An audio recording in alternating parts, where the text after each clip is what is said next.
Okay, when I lived in Oklahoma, I went to a local coffee shop that had the best chocolate chip scones. And I was addicted to them. I love them. But since I've been out here in Denver, I can't find a chocolate chip scone anywhere, and I've been craving them.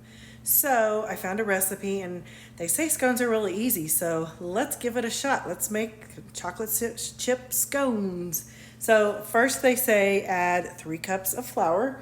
So I've got 2 cups here. I'm going to get 1 more cup. Let's see. It's messy. Yep, okay. So 1 cup of flour. Then you're going to do 1/4 cup of sugar. Sugar. Honey. Okay. 1/4 cup of sugar. You know I don't like measuring, but right now we're going to measure because I've never done scones. All right. So 1/4 cup of sugar. 1/4 cup of brown sugar.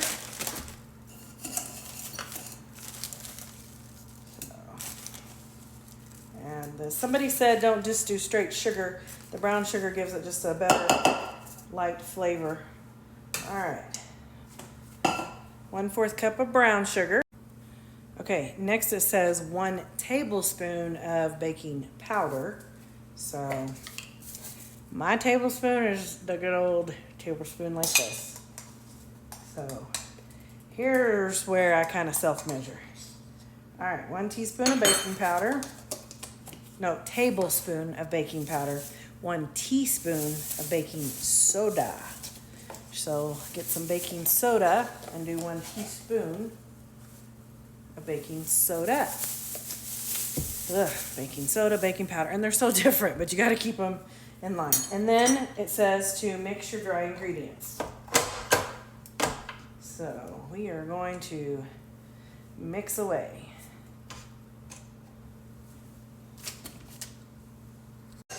Then while our dry ingredients are mixing, we're going to mix together our wet ingredients. Okay, for our wet ingredients, we are going to do, let's see if we can get it here. There we go. Wet ingredients. 1 cup of heavy whipping cream. So watch how I'm going to mix all these. Okay, so 1 cup of heavy whipping cream. There we go. 2 eggs. It's going to go right here in this measuring cup right here. Why dirty up another bowl? Seriously. 1, 2. And some vanilla extract. So that I don't measure. And get that mixed up real good. That's your wet ingredients. I forgot, in the dry ingredients, you got to add some sea salt, which that is, it's in my salt shaker, is some coarse sea salt. So I'm going to put that in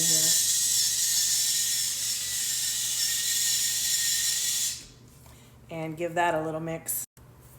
Okay, here is the key step of all steps to making perfect scones. So don't miss out on this. Don't skip it. Don't be lazy, because then you'll regret it.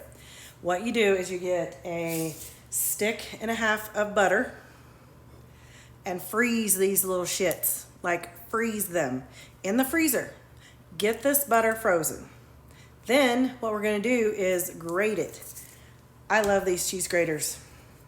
It's like the best thing. You guys know I always talk about fresh cheese. This is what I always use.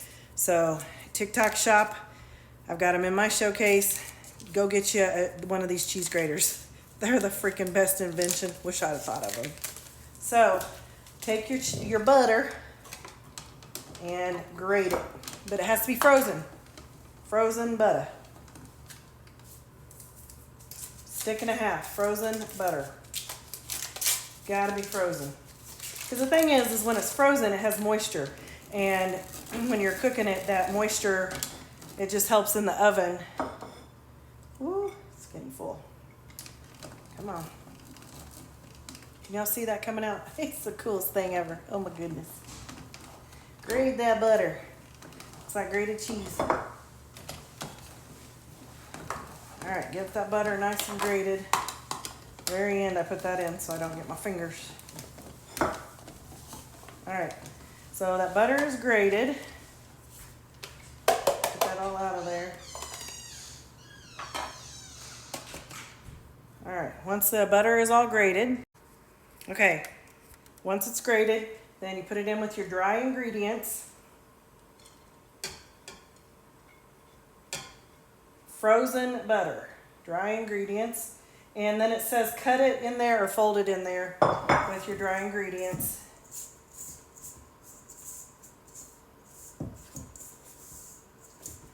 And mix your wet ingredients in here.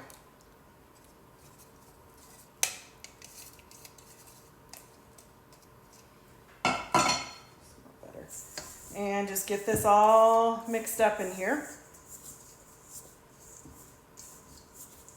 It's looking good. Just get it all mixed up. Okay, as you've gotten it mixed up looking like dough, then you're gonna add a bag of semi-sweet mini chocolate chips. Add the whole bag.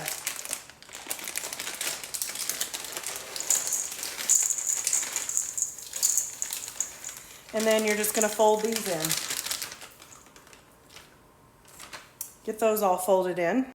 Okay, and then what you do is on your clean baking surface, take you some flour and put down on get it nice and even. Then you're gonna take this and dump it out in here. I say dump, I don't think it's gonna come. The flour helps it where it's not gonna stick on your cabinet. And then you're just gonna press it out. Make sure it's all mixed together. Get it all kind of like in a circular motion.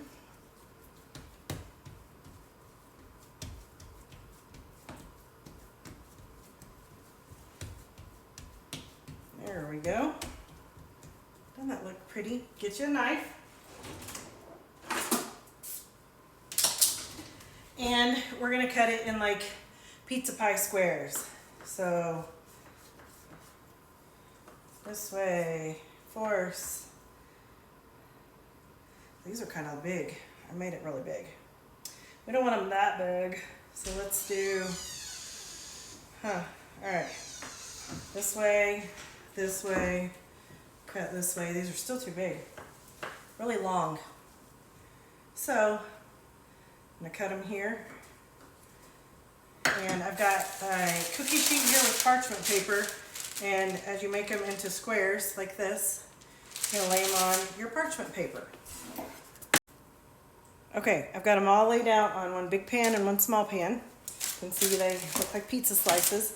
You take your little brush here and brush each one of them with the heavy whipping cream. So just brush the tops. They said this is also an important step not to forget. Then after you have all of them brushed with your heavy whipping cream, just on the tops, then you're going to sprinkle a little bit of sugar on each top. Not a lot, just little. They say do the coarse raw sugar. I don't have any of that, so. And again, I'm not doing a lot on each top.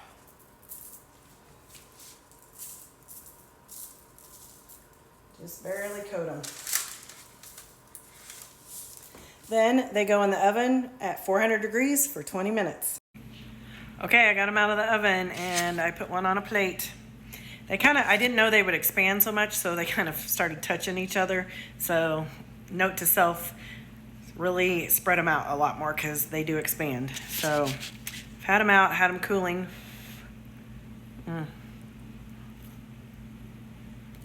Pretty good. So good. They're just perfect with coffee. Get you some, I can't wait in the morning to have this with my cup of coffee. Try it, tell me what you think. But first, give my page a like because we got a lot of recipes coming. But if you have a different recipe for scones, let me know. But have a good evening.